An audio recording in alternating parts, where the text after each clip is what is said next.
First of all, if you're buying in an area that's had precedent for floods, make sure you go and check the free, typically in most areas, free flood maps that are available with the council. Because here's a little tip. We've got an episode coming up in the future around landlords protection insurance.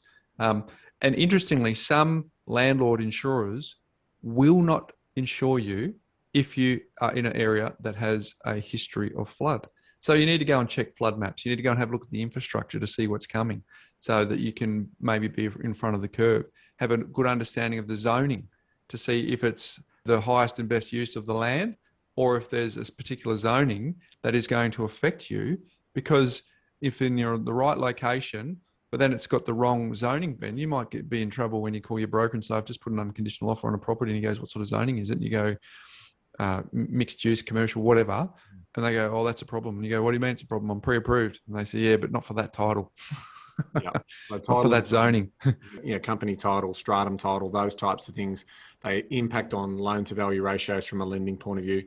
Then you got things like population. Don't be confused by people sort of saying, oh, look, there's a huge population coming in here. There's lots of infrastructure that's going to arrive. Well, the reality is that property market will remain relatively flat for a long period of time until that infrastructure does arrive, until the fully use of that land or the most productive use of that land is realised. And then you'll start to see that land appreciate, because it's in those areas there that you won't see longer term capital growth. You might see a spike with historical low interest rates. So we always look for population growth into the major centre and tightly held, fully developed areas where the land is well utilised and the infrastructure is there, and there's more investment going into the whole transformation of the location. We talk about that in terms of the change in demographics and those types of things into those areas, which are also going to put people on higher incomes as they come into those particular locations. We look at that through the ABS data. That's a little bit old now, but we've got a census coming up again in the next sort of 12 months. And then it is also about looking at some research tools that help doing that.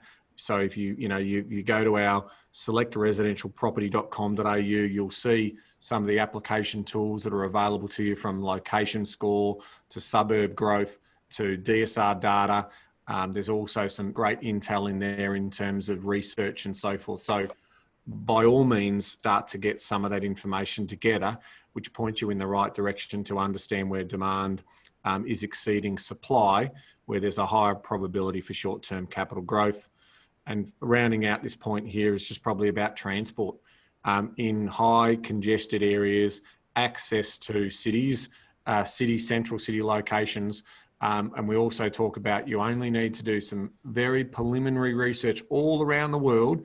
And if you look at knowledge centres and financial centres, their real estate is very expensive.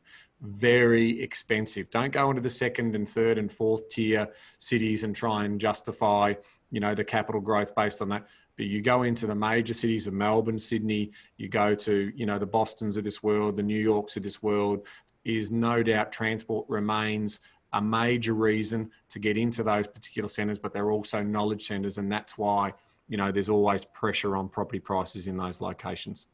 Also be chatting to property managers at this time. Definitely be chatting to property managers at this time, because they give you super intel. We've talked about that on many other podcasts, but the property managers are going to give you intel, if you're an investor, about what it's going to take to rent a property in that market, and give you some really good insights about types of properties that rent well and don't rent well, versus not trying to bash the sales agents here, Ben, but they're amazing optimists when it comes to the properties that they've got listed. So you want a healthy level of pessimism in the discussion as well, just to make sure that you're fully informed. Oh, it bodes well, Bryce. I mean, it's an important point, because that is the unknown in terms of the demand for rental accommodation over the next 12 months, whilst the immigration is being sorted out and the arrivals are coming back sort of probably second half of this year.